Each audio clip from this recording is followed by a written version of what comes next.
আচ্ছা, ধরো কোনো এক গভীর রাতে তোমার সাথে কথা বলতে খুব ইচ্ছা করতেছিল, তোমারে মেসেজ দিলাম, মেসেজটা সিনও করনি, তোমারে দেখতে খুব ইচ্ছা করতেছিল, তাই কল দিলাম, কলটাও রিসিভ করতে পারোনি।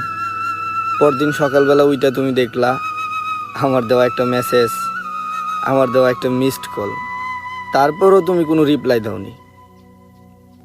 তারপর ফেসবুকে ঢুকলা, ফেসবুকে ঢুইকা স্ক্রল করতে করতে করতে করতে হঠাৎ আমার বন্ধুর দেওয়া কোনো একটা পোস্ট তোমার সামনে আসলো, আর সেইখানে আমার একটা ছবি দেওয়া, আর সুন্দর করে ক্যাপশনে লেখা, আমাদের ছেড়ে এভাবে চলে যাবে বন্ধু কোনোদিন ভাবতে পারিনি। ভালো থাকিস বন্ধু, দোয়া করি আল্লাহ যেন তোরে জান্নাতবাসী করে। আর তখনই তুমি আমার সেই বন্ধুর কাছে কল দিলা, কল দিয়ে আমার ব্যাপারে জিজ্ঞেস করলা, সে তোমার উত্তর দিল। আমরা এইমাত্র তারে কবরস্থানে রাইখা চলে আসলাম।